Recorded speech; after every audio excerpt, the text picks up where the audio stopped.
Salut les brassams, bienvenue à la brasserie du Blanc d'Argent. Aujourd'hui on va parler un petit peu matos et je vais vous montrer ma manque un petit peu en détail. Donc voilà la bête, alors vous la connaissez déjà si vous avez déjà vu mes vidéos. Là l'idée c'est plutôt de vous montrer les petits détails de ce qu'on ne montre pas forcément, ou plutôt les retours d'expérience après un an. Alors on commence tout simplement par deux boutons. Le premier le on-off de la machine, le deuxième le on-off de la pompe. Et ensuite une table de pilotage, donc il y a plein d'options qui peuvent être mises. Mais réglage de température, de puissance. On évite de rester par exemple à 3000 watts quand on est en empâtage, ça évite que ça crame au fond. L'expérience, le moins, le plus, et donc le réglage du temps. Une fois que vous avez tout réglé, vous appuyez sur Start et c'est parti. Alors le point faible de la machine, c'est le robinet. Je ne sais pas si vous voyez, mais c'est un petit peu enfoncé. Elle a fait un petit aller-retour en SAV. Et donc ça avait enfoncé, mais j'avais déjà des doutes sur la faiblesse du robinet. Donc voilà, juste confirmer avec le retour de SAV où ça l'a un petit peu enfoncé. Voilà, donc ma crainte ça a toujours été d'oublier, vu le petit loquet, de forcer la vanne et du coup de la casser, parce que c'est assez fragile à ce niveau-là. Donc autre petit point d'apprentissage, la vanne, donc ici ouverte, fermée. En fait, il ne faut pas hésiter à régler le débit, donc plus ou moins, vous verrez dans mes vidéos. Je règle selon, l'idée c'est d'avoir un flux continu pour pas que ça crame au fond. Donc le couvercle étanche pour maintenir les calories. Surtout qu'on ne mettra pas quand ça va bouillir, sinon ça va complètement déborder. Déjà que c'est un petit peu limite. Alors le système de recirculation, donc vous voyez le petit trou ici, donc ça va venir aspirer le mou, qui va donc remonter tout le long du tuyau, donc là un peu de perte de calories, et redescendre en haut. Donc ce qui assure une circulation complète du mou et du coup un maintien de température. Après autant vous dire que je pense qu'il y a un déséquilibre de température entre le haut et le bas. Alors je vous disais qu'ici il faut régler le débit. La raison principale c'est que quand vous avez le plein de grains à cet endroit là, il faut le temps qu'il soit filtré, sinon vous enlevez tout le liquide au fond et donc le risque, vu que la plaque chauffante est ici, c'est de cramer la sonde qui est ici. Voilà. Moi j'en ai fait l'expérience une fois avec un manque d'eau, théoriquement c'est censé se mettre en sécurité, moi ça n'a pas été le cas, donc ça a cramé la sonde. Voilà, donc globalement assez satisfaisant système de circulation, même si moi je vous avoue que je surveille assez fréquemment quand je lance ma production. Je viens surveiller surtout que le débit à cet endroit là est régulier et surtout que j'ai pas trop d'eau qui monte. Si j'ai de l'eau qui arrive en haut, c'est qu'elle est plus au fond et donc je risque que ça crame.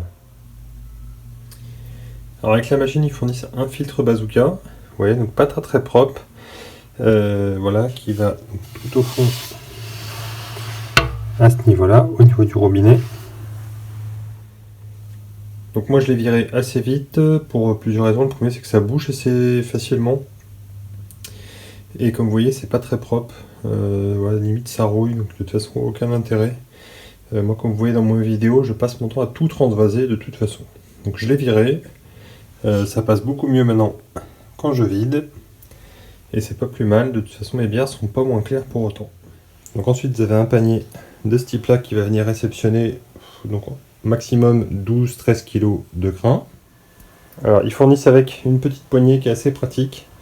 Ça m'est arrivé une fois qu'il rip et du coup que ça tombe, donc j'ai plié mon support. Ça se redresse, mais bon, c'est quand même pas hyper solide. Alors l'avantage du panier, c'est que vous pouvez le poser voilà, sur la machine comme ça au moment de la filtration. Alors j'ai souvent dans les commentaires des questions, elles me disent pourquoi tu mets pas comme ça pour filtrer, pourquoi je vide moi par en bas dans un seau. En fait c'est très simple, c'est que vous voyez une fois que je suis en haut, je suis quasiment au plafond. Donc ça devient compliqué de rincer et surtout ça me permet de maintenir une filtration directement avec la pompe. Donc, quand vous avez le coup, hop.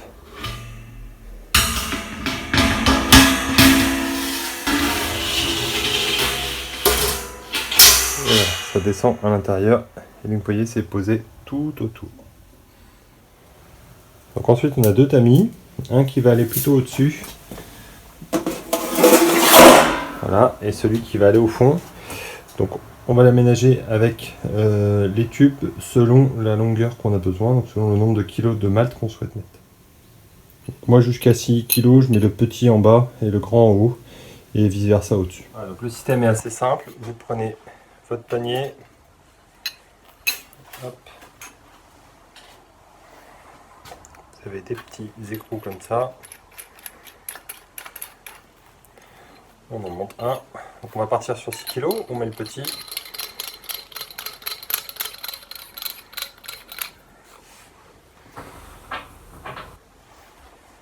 Donc vous en avez un qui est différent, qui va aller tout à la fin.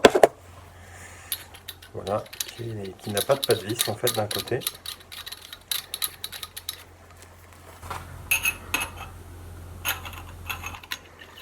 Donc voilà, quand on a vissé tout le panier à grains. Voilà, une fois que ça a été vissé, vous pouvez l'insérer dedans. Alors, voilà, faut pas hésiter à bien le pousser au fond. Ça m'est déjà arrivé une fois qu'il saute là, c'est une fois qu'il était tombé. Du coup c'était plus fragile et du coup j'avais tout le mal qui est tombé au fond. Donc pas très pratique, donc bien s'assurer que ça avait bien épousé tout autour. Donc ils fournissent aussi un petit capuchon comme ça, assez pratique. Vous le positionnez comme ça, et au moment où vous transvasez votre malt, ça évite que ça vienne tomber dans le trou et donc ça finisse dans la pompe. Vous voyez, à partir d'ici, aucun accès à la pompe, il y a juste l'eau qui pourra circuler.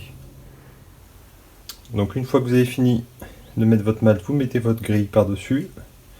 Donc en théorie, si c'est bien fait, vous devez voir l'eau par-dessus, donc si vous avez bien réglé. Et c'est comme ça que moi je me réfère justement pour savoir si j'ai pas trop d'eau qui manque au fond. Donc on peut venir positionner le dernier élément qui est différent sur le dessus, puisqu'il n'y a pas de pas de vis ici. Alors un truc qui est pratique au moment où on met l'eau, c'est qu'on a une graduation.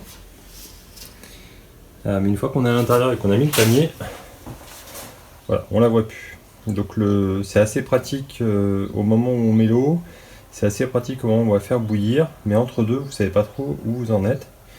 Voilà, donc pour surveiller, c'est un petit peu plus compliqué. Voilà, on peut remettre le couvercle, et donc dernière étape, c'est de mettre l'élément de circulation ici, le petit bec.